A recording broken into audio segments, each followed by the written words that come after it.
देश की शिक्षा नीति में 34 साल बाद एक बड़ा बदलाव आया है, जिसमें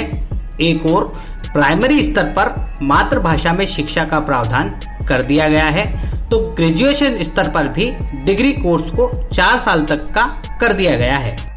नई शिक्षा नीति में स्कूल के बस्ते प्री प्राइमरी क्लासेस से लेकर बोर्ड परीक्षाओं, रिपोर्ट कार्ड और यूजी एडमिशन के तरीके से लेकर एमफिल तक बहुत कुछ बदला गया है। इस नीति की सबसे बड़ी विशेषता यह है कि स्कूल शिक्षा, उच्च शिक्षा के साथ कृषि शिक्षा, कानूनी शिक्षा, चिकित्सा शिक्षा और तकनीकी शिक्षा जैसी व्यावसायिक शिक्षाओं को इसके दायरे में लाया गया है, जिसका मुख्य उद्देश्य है कि विद्यार्थियों को पढ़ाई के साथ साथ किसी लाइफ स्किल से सीधे तरीके से जोड़ा जा सके। जो भारत सरकार ने एक नई शिक्षा नीति जो भी लागू की है, उस नई शिक्षा के मत में मेरा जो कहना है कि विद्या भारती का जो अपना लक्ष्य है, उस लक्ष्य के अंतर्गत हमको एक ऐसी युवा पीढ़ी का निर्माण करना है जो वर्तमान की चुनौतियों का सामना भी कर सके और आध्यात्मिक, मानसिक, बौद्धिक और नैतिक दृष्टि से परिपूर्ण हो जाए, और साथ ही इस देश में रहने वाले गरीब, बांधव और झुग्गी झोपड़ियों में रहने वाले लोगों को सुसंपन्न और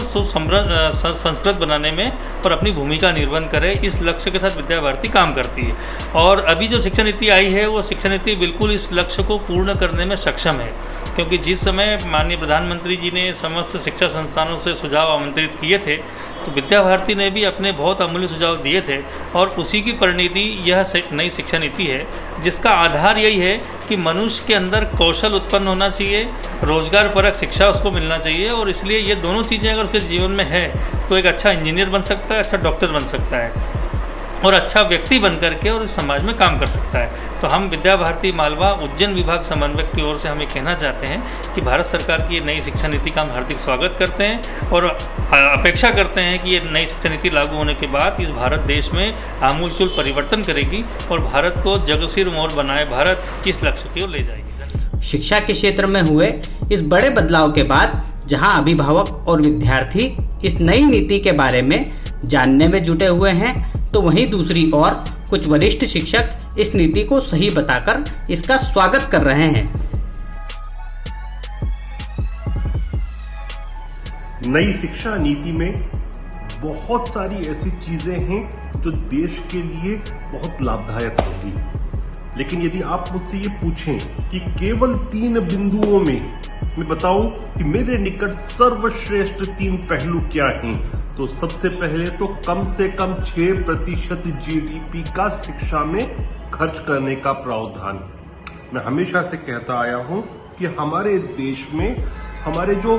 मानव विकास है, मानव की बुद्धि का विकास है, उसकी शिक्षा की गुणवत्ता का विकास है, उसमें पर्याप्त खर्चा नहीं होता है। वो दुनिया भर में माना जाता है कि मिनिमम 6% जीडीपी का खर्च होना चाहिए। अब हम दुनिया के उस कंपैरेटिव फिगर पर आ चुके हैं इस नई शिक्षा नीति से। नंबर 2,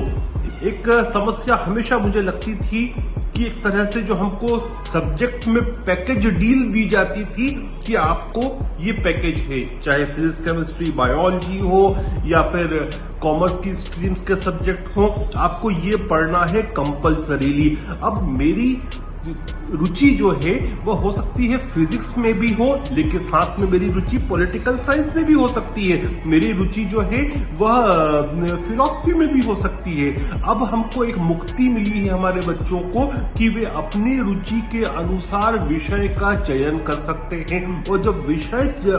रुचि का होता है तो आप देखेंगे कि उससे ह्यूमन कैपेसिटी बिल्टअप होती है, जो उसमें कई गुना का फर्क पड़ेगा, कई गुना उसमें लाभ मिलेगा देश को। और तीसरा, जो ग्रेजुएशन है उसको 3 वर्ष का और 4 वर्ष का कर दिया। अब जिनको graduation for sake of professionalism केवल करना है, वे चाहे तो 3 वर्ष का कर सकते हैं, लेकिन जिनको रिसर्च ओरिएंटेशन वाला ग्रेजुएशन करना है वे 4 वर्ष पर जाए। इससे जो हमारा साइंटिफिक टेम्परामेंट है और रिसर्च का वातावरण है उसको और बल मिले।